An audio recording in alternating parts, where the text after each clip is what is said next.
پہلے دن تو بڑے نمازی آئیں گے، تراویح بھی پڑھیں گے، اگلے دن ایک صف گئی، اگلے دن دوسری صف گئی، اگلے دن تیسری صف گئی، پھر خالی۔ یہاں طاہا مسجد کافی بڑی ہے، ادھر وہاں باہر ایک بورڈ لگ جائے کہ یہاں تراویح پڑھنے والے کو 150 روپے فی سجدہ انعام دیا جائے گا، تے ایتھے ڈنڈے سوٹے نہ لڑائیاں ہونیاں تھارا لینا سے، اوتھے ہی بندے چڑھے ہوں، دادے نانے بھی اٹھا کے لے آئیں گے، اٹھی دادا تینوں لے چلنا نماز پڑھائیں، اور تمہارا رب اور میرا نبی اور آپ کا نبی اور کائنات کا نبی وعدہ کر رہا ہے کہ تم ایک سجدہ تراویح کا دو، اللہ تمہیں 1500 نیکی عطا فرمائے، اور صرف نیکی نہیں، اس کے ساتھ تمہارے لیے جنت میں ایک گھر بنائے گا جس کے 60,000 سونے چاندی کے دروازے ہوں گے۔ وہ گھر کتنا بڑا ہوگا؟ تو جو نہ پڑھا، جس نے نہ پڑھی تو 60,000 ضائع کر دی ہے، اور جو 8 پڑھ کے چلا گیا تو 24 سجدے اس نے ضائع کیے، ہر سجدے کی 1500 نیکی اس نے ضائع کی، اور 24 محل اس نے ضائع کر دی، اور آخری رات کی بخشش سے محروم ہو گیا۔ آخری رات اللہ فرماتا ہے رات کی تراویح دن کے روزے کے بدلے میں میں نے انہیں معاف کر دیا ہے۔ تو رمضان کو بھائیو اللہ کی رحمتوں کی لینے کا اور دعوت کے کام کے دنیا میں زندہ کرنے کا یہ ذریعہ بناؤ، یہ بہت بڑا سبب، چونکہ شیطان قید ہو جاتا ہے، دوزخ کے دروازے اللہ بند کر دیتا ہے، پہلے آسمان پہ اللہ کا عرش آ جاتا ہے اور اللہ اعلان کرتا ہے مانگنے والے آ جاؤ، لینے والے آ جاؤ۔ تو تراویح میں سستی نہ کرو، افطاری میں احتیاط کرو۔ وہ افطاری میں اتنا کھا لیتے ہیں، اتنا کھا لیتے ہیں، وہ ڈھٹھے پہ ہوں، اٹھا ہی نہیں جاتا۔ تراویح کہ میں پڑھیے پکوڑے بھی اندر، سموسے بھی اندر، پیس بھی اندر، سیون اپ بھی اندر، روح افزا بھی اندر، اس کو کوئی اور بنا لدی تو وہ بھی اندر، تالی روٹی کھاؤنی، پیچھے روٹی بھی کھاؤنی۔ ہوں اتنا کھا کے تو عشاء نہیں پڑھی جاتی، تراویح کہ میں پڑھیاں جائیں۔ احتیاط کرو، تھوڑی سی افطاری کرو، تھوڑی سی، جیسے طبیعت پہ بوجھ نہ ہو۔ مغرب پڑھو، عشاء پڑھو، تراویح پڑھو، پھر کھانا کھا لو۔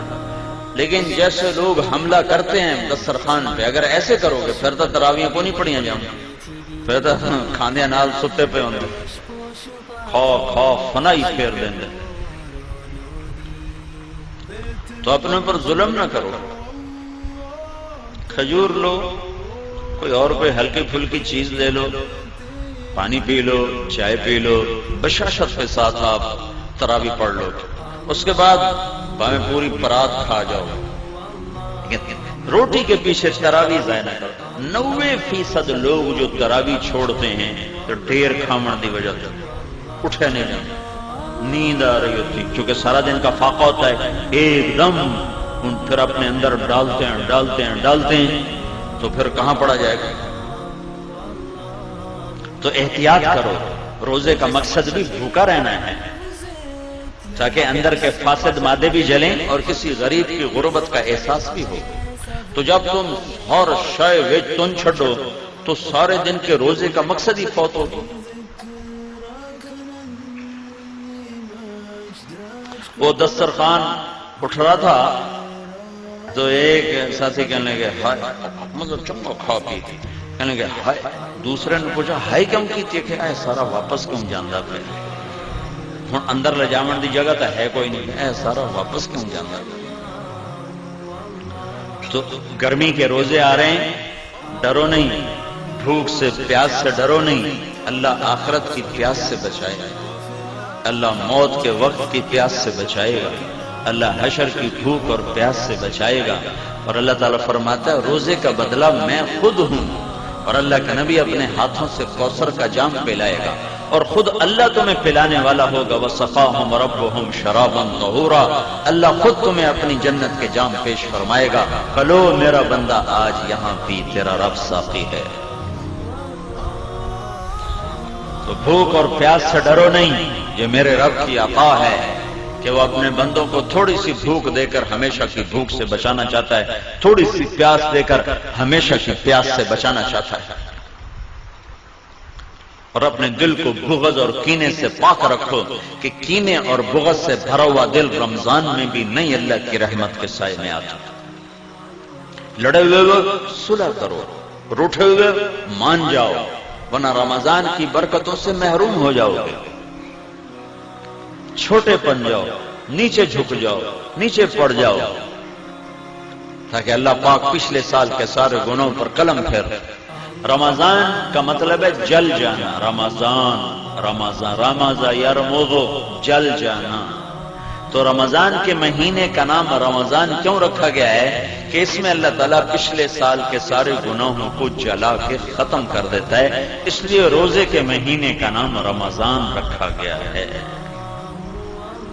تو میرے بھائیوں، یہ اللہ کے دربار میں کمائی کا سیزن آ رہا ہے۔ رمضان شہر رمضان الذی انزل فیہ القرآن، اسی میں میرے نبی کو نبوت ملی، رمضان میں نبوت ملی۔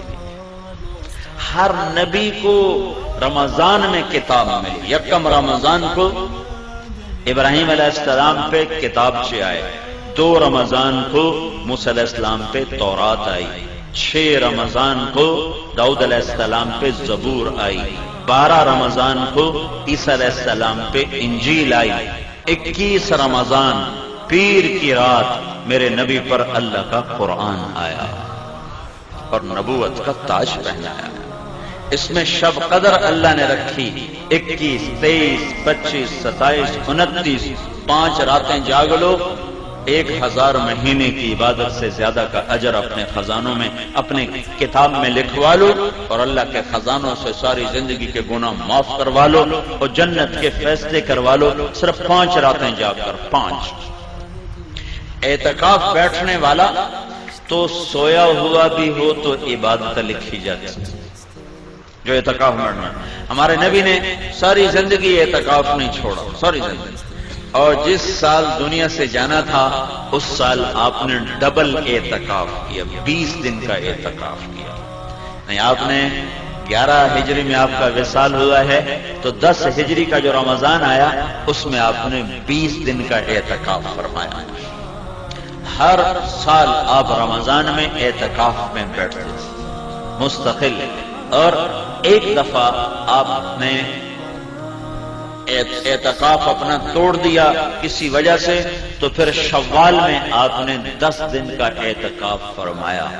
اعتکاف کرنے والا ایسا ہے جیسے اللہ کے دربار پہ جا کے بیٹھ گیا، جو سخی کے در پہ بیٹھتا ہے وہ لے کے ہی اٹھتا ہے۔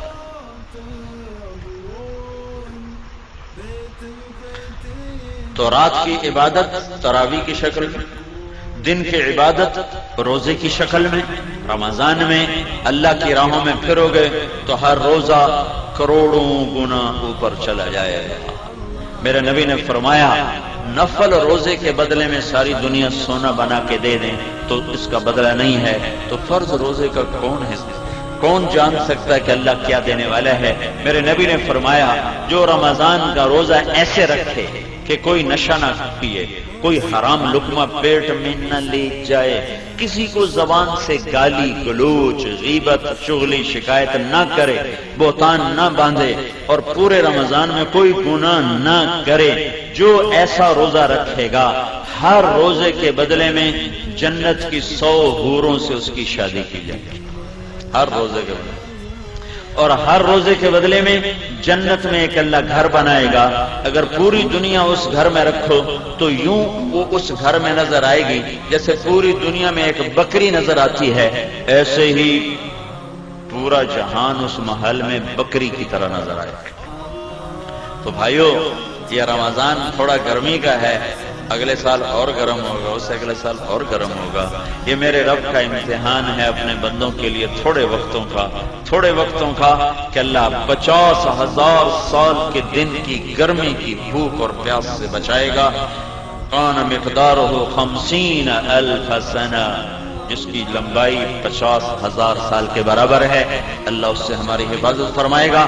اور باب الریان، جنت کے 8 دروازے ہیں، ایک دروازے کا نام ہے ریان، وہ روزہ رکھنے والوں کے لیے ہے، روزے داروں کو اس سے جنت میں اللہ تعالیٰ داخل فرمائے۔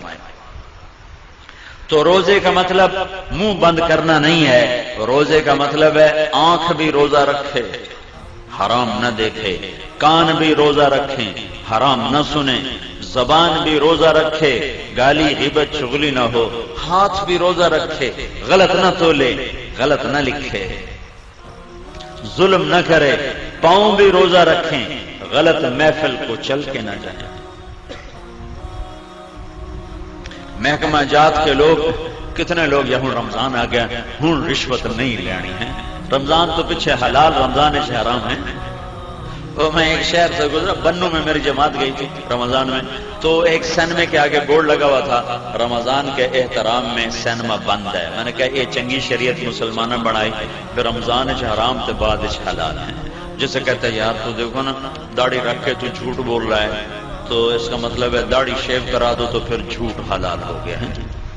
ایک تاجر نے نا ہمارے ساتھ کچھ وقت لگایا، لاہور کا بڑا تاجر، تو اس نے داڑھی رکھ لی، 4 مہینے بعد میں نے دیکھا تو پھر صاف۔ میں نے کہا یہ کیا کیا ہے؟ کہنے لگا جی سارا دن جھوٹ بولنا پمدا ہے میں مناہ چھڑی۔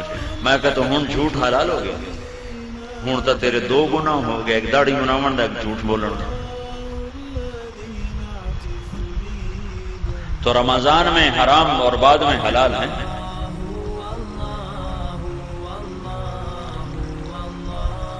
تو جو شریعت میرے رب نے حرام کیے، شریعت میں جن چیزوں کو حرام کہا ہے وہ رمضان میں بھی حرام ہے بعد میں بھی حرام۔